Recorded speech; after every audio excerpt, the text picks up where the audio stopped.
Hello friend, कैसे हैं आप? आई होप आप अच्छे होंगे और अच्छे तरीके से पढ़ाई कर रहे होंगे।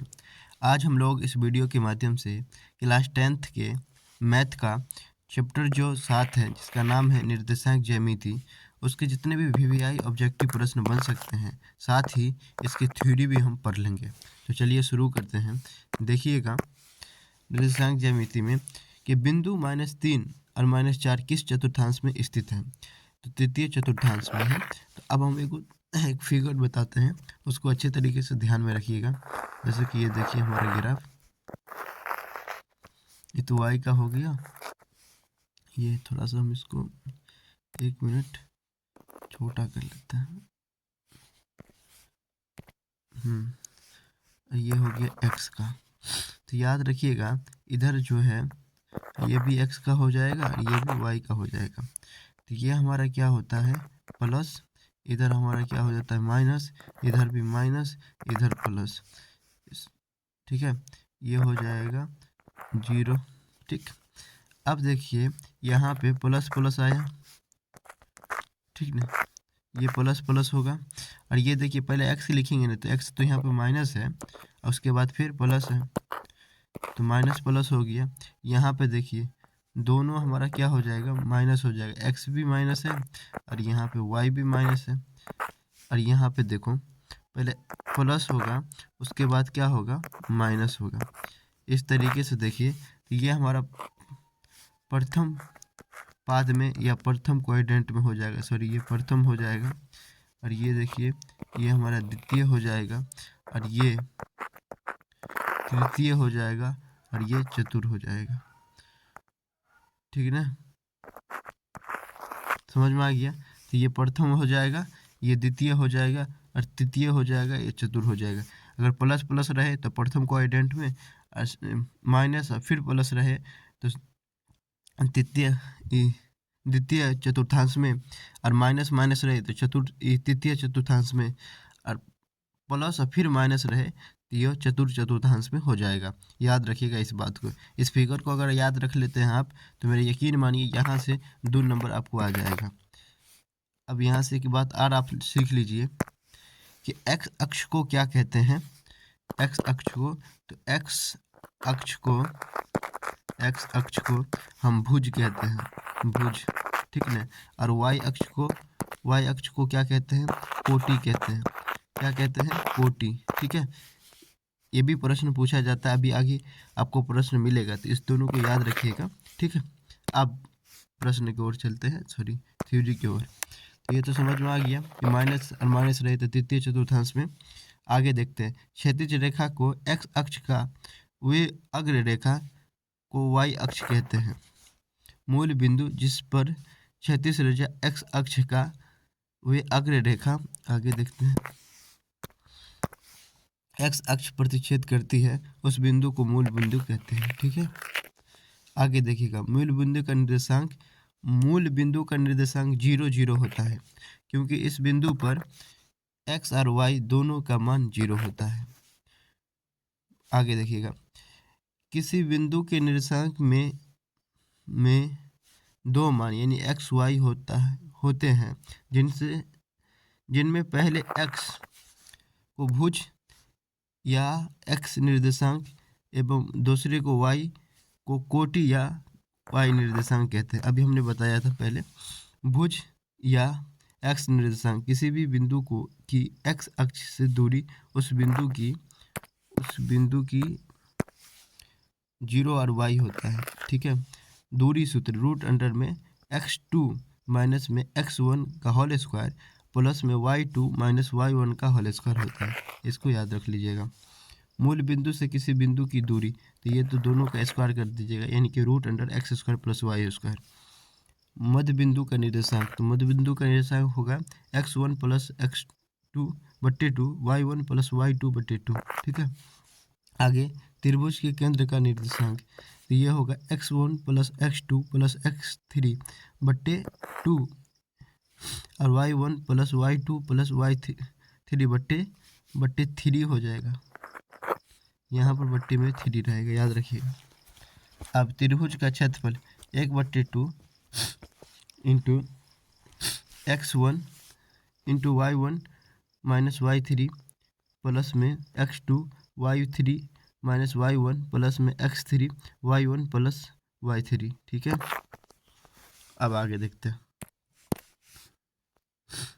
पहला प्रश्न कुछ इस प्रकार से है, आप लोग आराम से देखिएगा, आपसे बनेगा। ठीक ना, नहीं बनेगा तो कमेंट कीजिएगा, अगर आपको आता भी रहे तो भी कमेंट कीजिएगा। तो देखिए पहला प्रश्न है, किसी बिंदु की x अक्ष से दूरी उस बिंदु का कहलाता है, तो उस बिंदु का क्या कहलाता है? तो कोटि कहलाता है। क्या कहलाता है? कोटि, याद रखिएगा। ठीक है, आगे चलते हैं, थोड़ा इधर कर लेते हैं। मूल बिंदु का निर्देशांक क्या होता है? तो मूल बिंदु का निर्देशांक होता है 0 0। आगे चलो, मूल बिंदु से p माइनस एक्स और y की दूरी डॉट डॉट होती है। तो मूल बिंदु से अगर पूछ दे तो यहाँ तो x² प्लस y² हो जाएगा। आगे देखिए,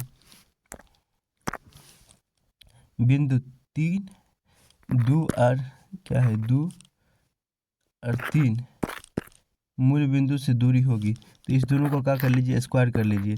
2 का स्क्वायर प्लस में 3 का स्क्वायर, तो हो जाएगा, देखिएगा आप, 4 प्लस में 9, तो हो जाएगा √13। आंसर हो गया सी वाला।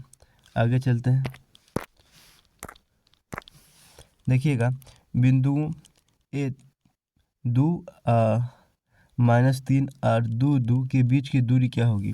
तो बीच की दूरी निकालनी है, तो बीच की दूरी का फॉर्मूला होता है x2, यानी कि 2 माइनस में 2 का होल स्क्वायर प्लस में 2 माइनस में फिर -3 का होल स्क्वायर। अब देखिएगा आप, ये तो 0 बन जाएगा, 2 में से 2 गया तो 0, ये पूरा क्या बना लेगा? 0। अब आगे देखिए, यहाँ पे सॉरी 2 बार रूट लिख दी, तो इसको काट दीजिए। ये माइनस माइनस मिलके क्या बना लेगा? प्लस इसका होल स्क्वायर। इस दोनों को जोड़ दीजिएगा तो क्या हो जाएगा? 5। ठीक ना, अब 5 का स्क्वायर कीजिएगा तो 25। आंसर आपको हो गया 5, यानी कि 5 इकाई। आगे चलते हैं, आगे देखिएगा आप लोग, तृतीय तल में स्थित किसी बिंदु 6 और 4 की कोटि का मान क्या होगा? तो देखो यहाँ पे 6 और 4 है, तो x वाले को हम क्या कहते हैं? तो x वाले को हम क्या कहते हैं? सुनिएगा, इसको हम कहते हैं भुज। x वाले को क्या कहते हैं? भुज।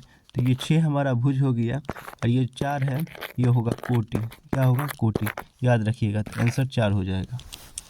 x अक्ष को क्या कहते हैं? भुज, और y अक्ष को क्या कहते हैं? कोटि। बिंदु 2 3 एवं -2 और 3 के बीच की दूरी होगी, तो इस दोनों के बीच की दूरी पूछी जा रही है, तो निकाल लीजिएगा दूरी फार्मूला से। रूट अंडर, देखिए -2 फिर माइनस का होल स्क्वायर प्लस 3 -3 का होल स्क्वायर। अब देखो, इस दोनों माइनस माइनस तो जुड़ जाएगा, तो -4 होल स्क्वायर, और 3 में से 3 क्या? 0, तो इसको नहीं लिखो। अब देखो, ये हो जाएगा 16, तो हो जाएगा 4। आंसर 4, यानी कि बी, ऑप्शन बी जो है करेक्ट हो जाएगा। आगे चलते हैं आप, बिंदु -4 और 3 किस पाद में स्थित है? तो देखो, पहले माइनस आया है, उसके बाद क्या है? +3 है, यही है ना। तो पहले माइनस है, फिर प्लस हो जाएगा, तो ये द्वितीय पाद में हो जाएगा।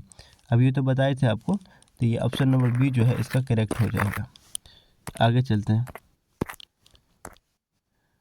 देखिएगा, किसी बिंदु की x अक्ष से दूरी उस बिंदु का कहलाता है, तो x निर्देशांक क्या कहलाता है? x निर्देशांक।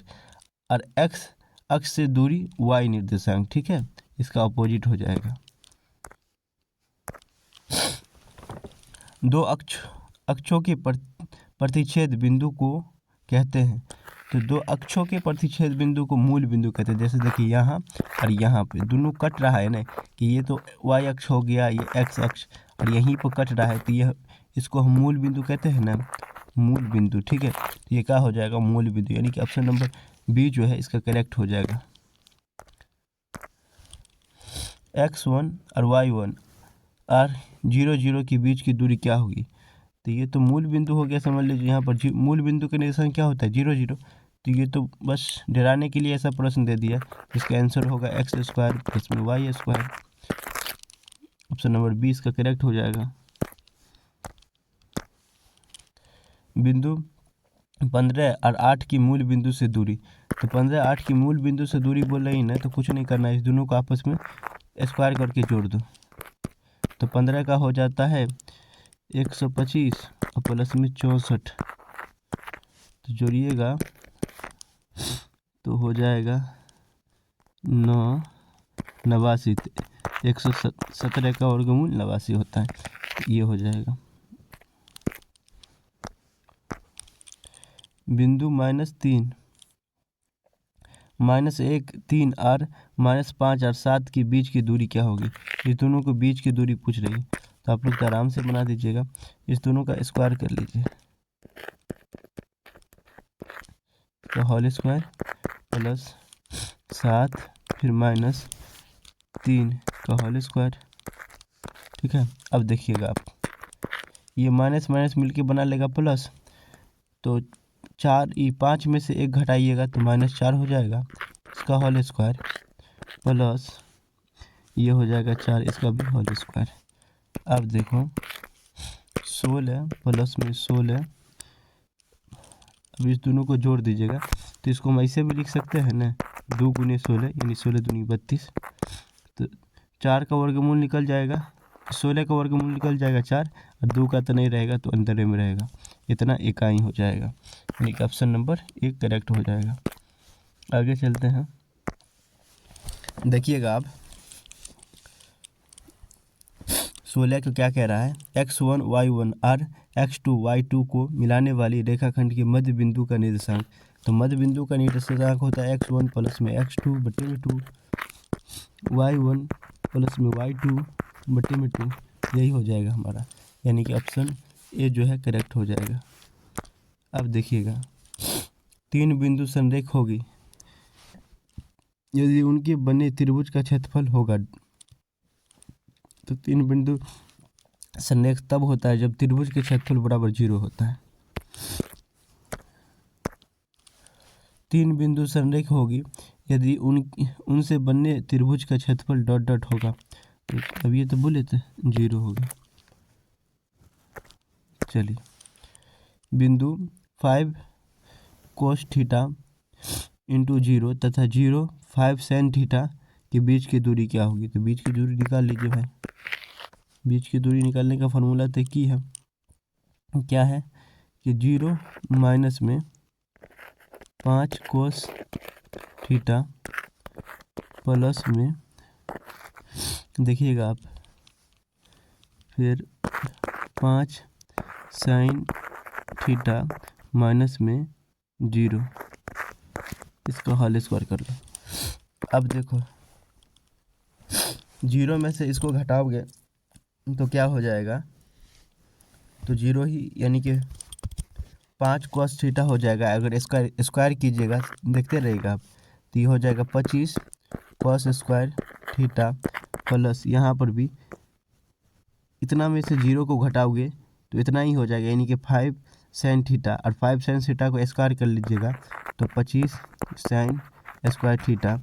अब यहाँ पे 25 कॉमन ले लीजिए आप लोग, तो 25 कॉमन ले लिए, तो यहाँ से क्या बच गया, cos स्क्वायर थीटा प्लस में sin स्क्वायर थीटा।